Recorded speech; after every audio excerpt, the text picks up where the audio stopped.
শ্রাবণ চুপচাপ এমবির কার্ড নিয়ে বাসায় ফিরে এলো।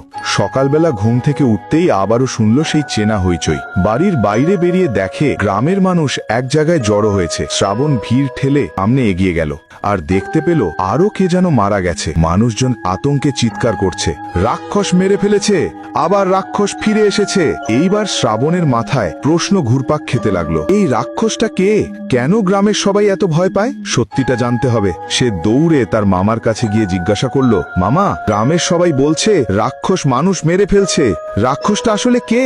আর সন্ধ্যা নামলেই সবাই কেন ঘর থেকে বের হয় না? মামা গভীর শ্বাস নিয়ে ধীরে ধীরে বলতে শুরু করলো, ভাগিনা, তুই জানিস না, অনেক বছর আগে এই গ্রামে একটা ছেলে ছিল, নাম লুল্লু। ছেলেটা খুব গরিব ছিল, একবেলা খেতে পারত, আরেক বেলা না। দিনে মাকে কাজ করে, রাতে কখনো ভিক্ষে করে কোনোভাবে বেঁচে থাকত।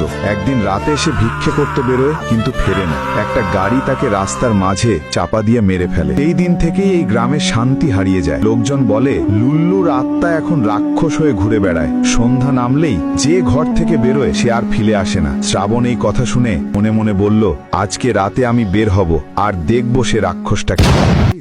শ্রাবণ রাতে বেরোলে কি সে বেঁচে থাকবে নাকি মারা যাবে, সেটা দেখতে হলে ভিডিওতে লাইক এবং চ্যানেলটি সাবস্ক্রাইব করো।